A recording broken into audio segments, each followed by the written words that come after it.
Friends, good evening. இன்றைக்கி என்ன விஷயத்தை பற்றி பேச போகிறோன்னா, குன்றத்தூர் அபிராமி இந்த கேஸ் நீங்கள் கேள்விப்பட்டிருப்பீங்க.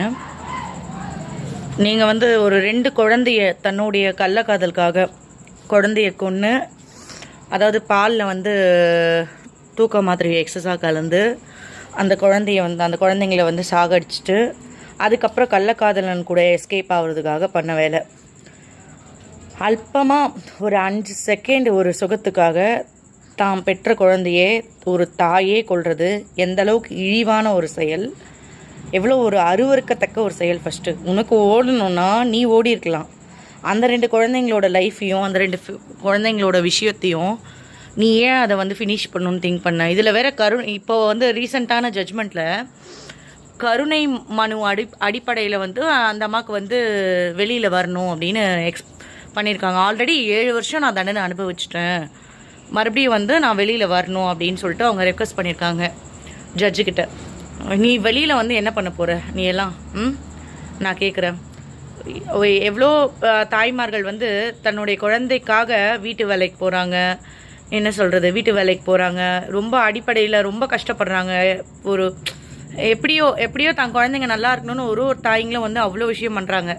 அவளை ஏன் ஒரு சொல்கிறது என்னென்னா, ஒரு பாலியல் தொழிலாளியாக இருந்து கூட தன்னுடைய குழந்தைங்களை காப்பாற்றுறாங்க நிறைய தாய்மார்கள். அது எல்லாரையும் சொல்ல, ஒரு சிலர் அதுக்காக தன்னோட குழந்தை நல்லா அப்படி போகிறவங்களாம் கூட நம்ம குறை சொல்ல முடியாது. அது அவங்க ஏழ்மை வறுமை. ஆனால் உன்ன மாதிரி பொம்பளை நீ என்ன சொல்கிறது சொல்லு. எத்தனையோ தாய்மார்கள் கணவர்கள் இல்லாமல் வாழ்க்கையில் சிங்கிள் பேரண்ட்டாக ஒழுக்கமாக டிக்னிஃபைடாக வாழறாங்க. ஆனால் உன்ன மாதிரி ஒரு பொம்பளை நான் பார்த்ததே இல்லை. இதில் வேற உனக்கு கருணையின் அடிப்படையில் வேற நீ வெளியில் வரணுமா? எதுக்கு உள்ள கள்ளக்காதல் பண்ணது பத்தலையா? உன்ன மாதிரி பொம்பளைங்களாம் தூக்கில் போடணும். அப்போ தான் 4 பேருக்கு அது ஒரு பாடமாக இருக்கும். நாங்களாம் அதுதான் ரெக்வஸ்ட் பண்ணுவோம் ஆஸ் அ பொதுமக்களாக. அந்த குழந்தைங்க எவ்வளோ துடிச்சிருக்கோம், அந்த கணவன் எவ்வளோ வேதனைப்பட்டிருப்பான், அப்பாவி இன்னசென்ட். அதை விட அந்த குழந்தைங்க உங்கள் 2 பேருக்குள்ள பிரச்சனைனா நீங்கள் தான் பேசிருக்கணும். அட்லீஸ்ட் நீ ஓடுறியா அவன் கூட நீ போயிட்டுருக்கலாம். அந்த குழந்தைய என்ன தப்பு பண்ணிச்சுன்னு இந்த மாதிரி ஆளுங்களாம் வெளியிலே வராத அளவுக்கு பனிஷ்மெண்ட் கொடுக்கணும். அதுதான் 4 பேருக்கு ஒரு எக்ஸாம்பிளாக இருக்கும்.